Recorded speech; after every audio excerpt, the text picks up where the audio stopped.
Good morning, everybody. Hope you're having a fabulous Tuesday. This is Anna Sabramowicz, your interactive storytelling coach.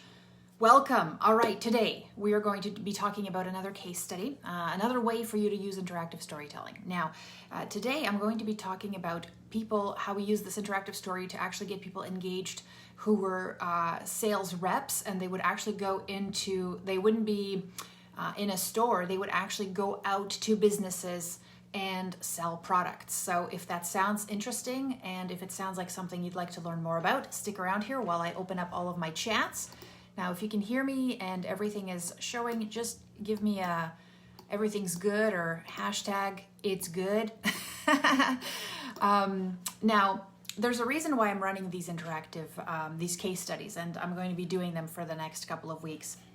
And the reason is because an interactive story is not a teaching event. It is an event to get you to become aware of something that you weren't aware of before, right? And especially in sales, my friends, especially in sales, there's a whole lot of beliefs about selling, right? And I remember when I was in university, I actually sold I went door to door selling vacuums. That's right, I was a Kirby salesperson. And I gotta tell you, if I knew the stuff I know now about selling, I would probably have made way more sales. I would have killed it, man. I would have been to Vegas. I would have gotten that free trip. But what's funny is that my training was terrible. We were just sourced and we were working. It was a pyramid scheme, but still, I learned quite a bit about people. But I wish I would have had the kind of training that this organization had put together. So, but one of the things that happens is, let's say, if I would have been placed given a training session, let's say and brainstormed, how to interact with a customer, how to handle objections, all those things, I still would have gone out to the world believing certain things. And there's a lot of beliefs that I had even as a person who never had any experience, because as you know, everything that's around us influences our beliefs, our attitudes, our beliefs about ourselves, right? So I know that when I went out into the world selling those vacuums, I believed certain things about people. Here's one thing I believed. I believed that if I saw certain things in the house that indicated to me that people were poor, then I shouldn't pitch the vacuum because, they're too poor to say yes or no. So I would make a decision about whether they were, qualified to say yes or no to me by looking around in their house. Here's one example. I went to this one place, and when I went in there, the house was actually pretty nice, and the outside had this two huge sexy trucks outside and all this stuff, right? And I walked in the house and it was really minimal, and they had there was these two little kids running around with this mom, and she's like, "All right, kids, it's lunchtime," and they're like, ketchup sandwiches," and I'm watching this while she's just like, "Okay, just give me a minute because I'm going to give her the demo for the vacuum," right? And she goes into the fridge and opens the fridge up, and there's ketchup packets in this bowl and Wonder Bread, and she's like, "Okay, kids, let's make our sandwiches now." And she takes the Wonder Bread, puts it out on the counter, and the kids take the ketchup and they squeeze it on top of the bread, and then the kids are excited and they eat. That's it. I didn't even know what a ketchup sandwich was, right? So then I'm like, oh man, these people, what are they doing? Letting a vacuum salesperson in, because my thing ain't cheap, right? And then the Doberman walks in, and she's like, "Oh, baby Doberman, here we go." And she takes, she opens up the freezer, and there's these big beef patties there, and she takes them out, and she puts them in the Doberman's bowl. And at that moment I thought, no, maybe I should let her decide, because she's obviously has money to feed the dog raw ground beef patties. Maybe the kids just whatever, ketchup sandwiches. I ain't their mom, I'm not deciding, right? I'm gonna let her decide. Guess what? She bought the vacuum. She had the cash. So, so I was like, man, you're walking in and there's a whole bunch of beliefs. Now, the thing is, if I didn't really think about that, if I didn't really know about all those things, and that's just an experience. And I have hundreds more like that, right? Because I went around and sold those damn vacuums. They were good vacuums. But one of the things that I knew is that regardless of how much training I got about the objections, about how to approach somebody, how to get them to, open up to me, all those things, if I still believed that, these people shouldn't make the decision, I would not have made a sale. I wouldn't even go to step one. So that's what I wanted to talk about the case study now, is because I've met so many people, and I'm not talking about instructional designers, I'm talking about salespeople, where their family's future depends on their ability to sell, but they've got all these beliefs that hold them back from actually providing for their family. And it's crazy because they want to, they know the skills, they have the tutorials, but there's something holding them back. And that's exactly what it was for this organization. There definitely was a couple of people who were just rock stars at sales, but these reps, this organization had all these fabulous sales simulations, working with, you basically would be placed in a sim where you would talk to a customer, and be like, and you would actually try and sell them. It was, these sims were amazing, and we'll get into that a little bit later, how you would do your own sims. But there was still something holding them back. Some of them were not accessing the training at all. Some of them were still struggling. And so we were like, okay, let's talk to the people who are kicking butt and taking names, and what is it that separates them from everybody else? What are they doing? And let's talk about those beliefs, right? Because that's what an interactive story does. It doesn't teach you how to sell. You're not going to learn how to sell in 15 minutes. In fact, you're probably going to need to go through 20 to 30 to 50 to 60 simulations, then go live, then practice. It's going to take time, right? But that's uncomfortable. And also, we got to first tackle the stuff, that the inner voice inside that's telling you why you suck, because you've rationalized it, right? So let me talk about, first we discovered what are some of those things for these reps who are going into, let's say, department stores, or they're a distributor of a product, and they have to go in and say, okay, do you want to have our product in your store? Do you want to have a rack? Whatever, right? So they're reps they're going into stores selling whatever it is, cosmetics or cleaning products, whatever it is, okay? So here's their beliefs, okay? And this is what the interactive story is trying to address. People are too busy for chit chat. Now the thing is, the manager of that store is very, very, very busy. For them to actually talk to a sales rep, they're very, very, it's hard to get in, all this stuff. You guys, everybody's busy, right? But they're like, oh, these guys, they're too busy. So when I get in there, I'm gonna skip all the like, hey, how you doing, Jim? How's the kids? No. Straight to business. We're gonna get straight to business. That's what we gotta do. That's what they believed. Nobody has time for chit chat. We got to get into business first. People have a short attention spans. Nobody cares. Right? You heard that before? This is another one. Skipping steps is okay. So they had an actual really beautiful sales process. Most professional sales organizations do. They have a very specific sales process in which they walk through with the customer. Now these guys thought, hey, this is what happened. Oh, we're trying to be efficient. We can skip this step. It's not really important. So they did that a lot. They skipped steps. Customers are interested in features. So has this ever happened to you? You show up someplace and somebody just like, you go to Best Buy or something and the guy starts listing off like tech specs and you're like, yeah, okay, can I shoot video with this and will it sound good, right? Like, I don't care about the tech specs, but these guys thought, it was going to be the features and all the inner stuff that's really going to make the sale. So they would be like, this cream has retinol in it and it'll last. They're like, no, but I'm not really interested in that. I don't care what the ingredients, if they're, what they are. That's not important to me. What's important to me is the customers want it, right? Will it sell in my store? There's other things.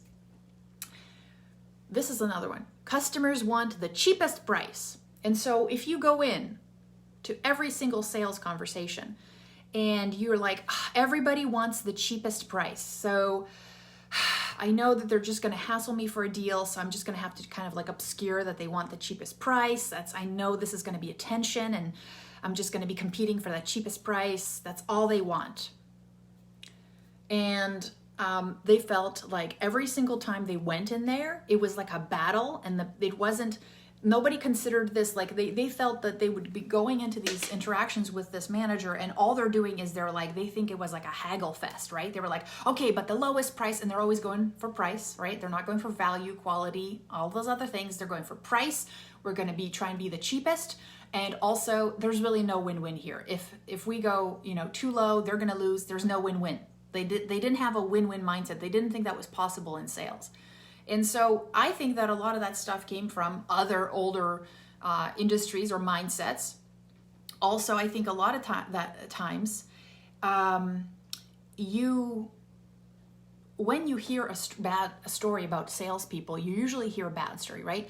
Your dad probably complains about the car sales guy who ripped him off, or, any commission. They're like, oh, they're working on commission. They don't really like me. They're just working for the commission. Like, there's all this negative talk. And so one of the things you might not even realize, and I didn't realize this when I was just starting my little sales job as a vacuum salesperson, is that all of that babble, all of the things that other people have said, you internalize that stuff and you start believing it. And even if it's not consciously you believe it, you believe it. And so then all of a sudden you've been hearing, dad complain about this car sales guy for the past 25 years, and then you go and you work at a dealership. Guess what? You feel like a sleazeball all of a sudden, because that's what's been told to you, even though that guy is actually providing a valuable service and helping you choose a vehicle you're going to have your family moved around in every day. Like, how important is that decision, right? And so, of course, you gotta tackle that belief. You gotta tackle, because even if I imagine this kid, he's just starting at the car dealership and he's going in trying to make a sale, right? But in the back of his mind, he's like, I'm doing terrible work. I'm a shyster. I'm blah, blah, blah. Or some people are born great at sales. I'm not a salesperson. My mom always told me I couldn't sell, lemonade to a thirsty guy, whatever, right? So all this stuff's piled up there. So if I give this guy training, it doesn't matter how awesome the simulation is, how realistic it is, if in the back of his mind he still believes all these things about himself, he's never going to go to the next level and push himself in and actually implement, because there's all this stuff holding him back, right? So, like I said, this organization was just robust with training, and they're like, why aren't they, like, how come the percentage of the people that are succeeding is so small when we have this robust top of the line sims that they could just practice and get comfortable? And I'm like, it's because they still have all this belief holding them back from implementing. So how do we address that? So we did an interactive story about a character who's overcoming some of these beliefs, right, that I mentioned. And that's why I always mention the beliefs in the case studies, because you got to know what the thing is that people believe that you got to undo. That's what an interactive story does. It makes you aware, and it's not explicit. You'd never ever, if you ever want to convince somebody of something, you don't ever say you're wrong. You don't ever argue somebody to make them believe that they're wrong. Like, that's never going to happen. They're just going to dig their heels in and be like, believe it even more, right? So what you got to do is an interactive story. Is this really cool way of them coming up with the idea that they might be thinking about things the wrong way, or that there is an alternative that they haven't considered before. And it's so gentle, and it's so persuasive, and it's so subversive that it allows them to open up a little bit, to be open to new ideas. That's really what you're doing with an interactive story. Everybody's always got their guard up, right?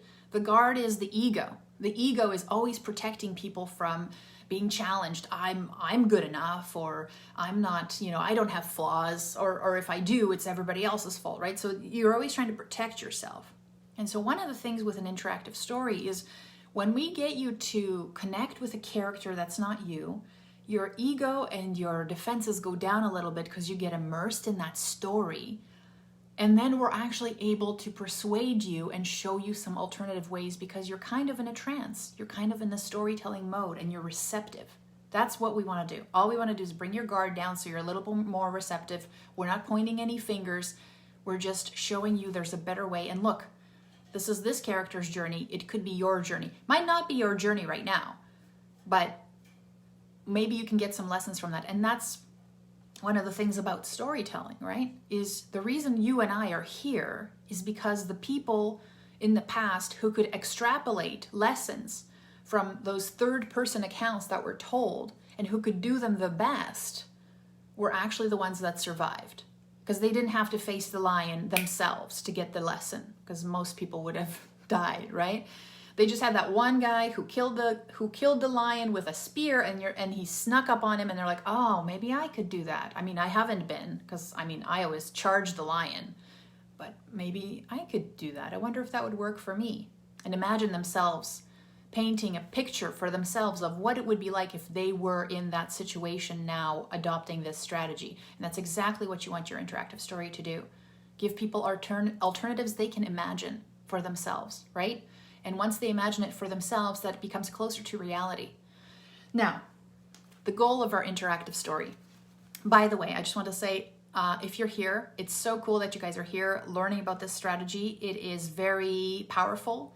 It is very necessary in our world.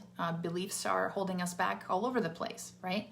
And I just wanted to thank you, because I know there's a lot of other things you could be doing right now. So thanks for spending this time with me.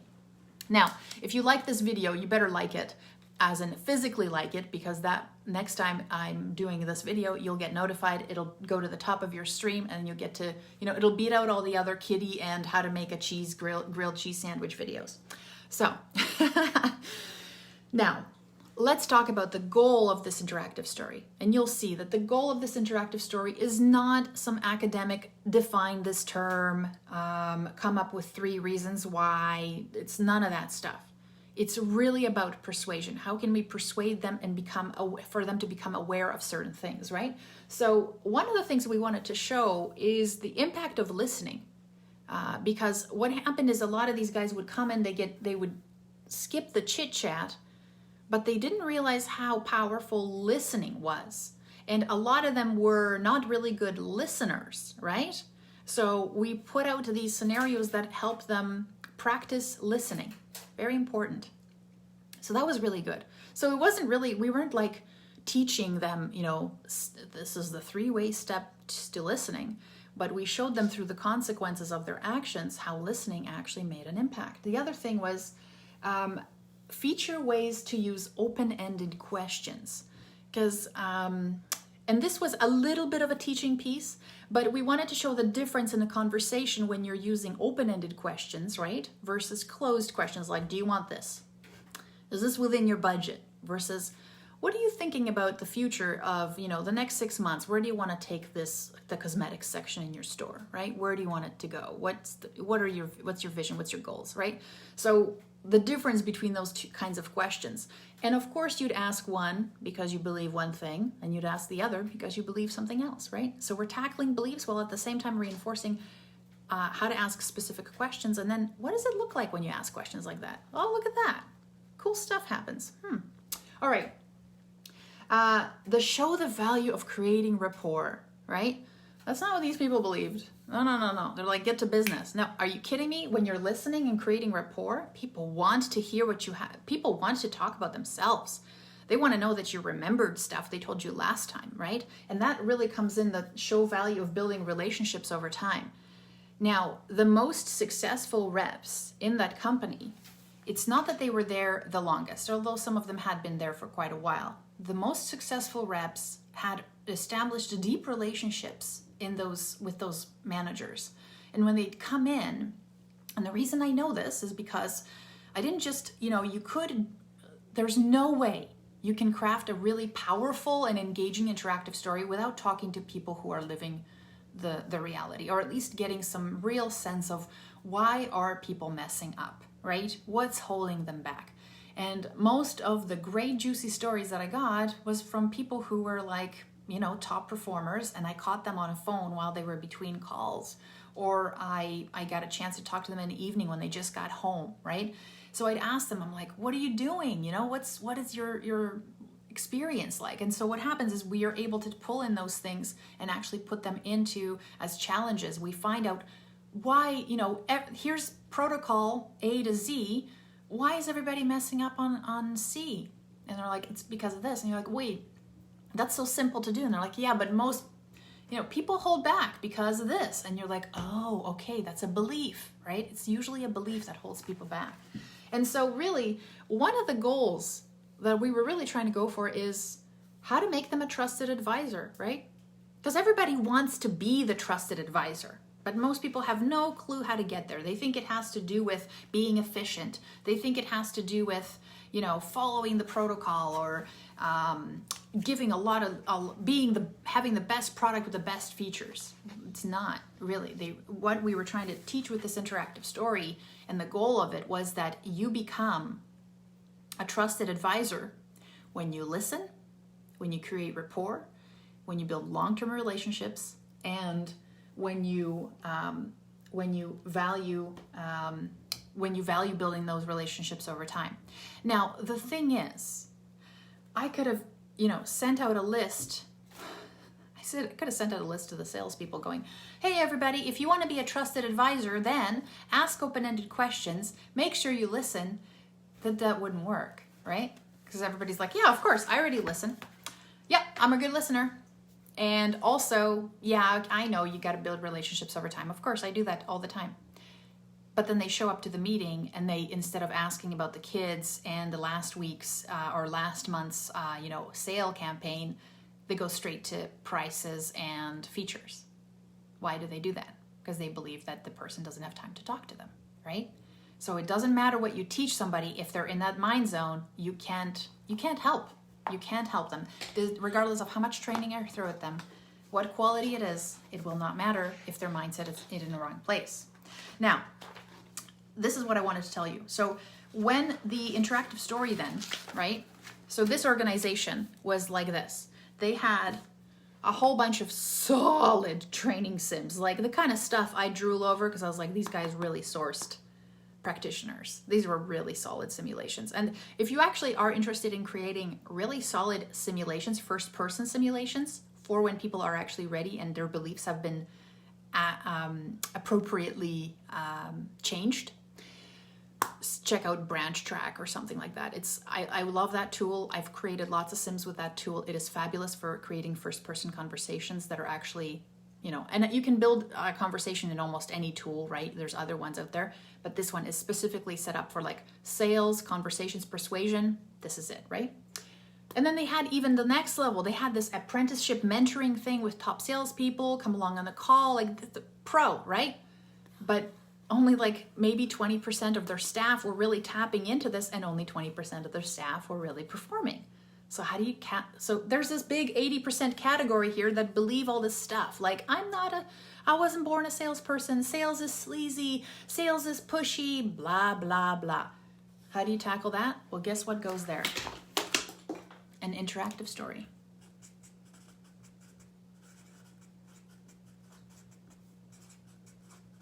That's right, that's me writing. So when you get that interactive story there first, right? What does it do? It gets people out of the state of like apathy, sells them on a future. And now when you give them that Sims training, they actually appreciate it. They're like, this is actually helping me get better at the skill. This is awesome. Before that, it's just a list. It's just another thing that they don't believe it's going to help them. If they don't believe it's going to help them, they're not going to be all in. So you need them all in, right? You need to engage them first. Create that awareness. It's the first step. Grab their attention. Get them emotionally hooked. Sell them on this freaking journey because it's uncomfortable. Sell them on the dream. You win. You win. Seriously. It's awesome, right? Isn't this cool? I think it's cool. So if you want to learn more about interactive storytelling, make sure you continue watching these lives because I run them every day, Monday to Friday. And also, make sure you subscribe at elearningsecrets.com, and there you get basically like a walkthrough of my story, how I got started with interactive storytelling, the one project that I was able to use to leverage to get more interactive storytelling work and actually share this with the world, which is awesome. and then also some strategies that you can use in your own projects if you're crafting your own interactive story. I get emails every day from people who were not necessarily able to join me in my coaching program, who actually watched that and implemented those strategies and got wins. So if you want it, it's there for you. If you want to put any questions underneath this video, I'm watching it here. Corinne, I hope I'm saying that right. Thanks so much for joining me. And Emily, thank you. You got it. I'm glad you're enjoying this. Like I said, if you found this useful, make sure you share the video. That helps me, lets me know that this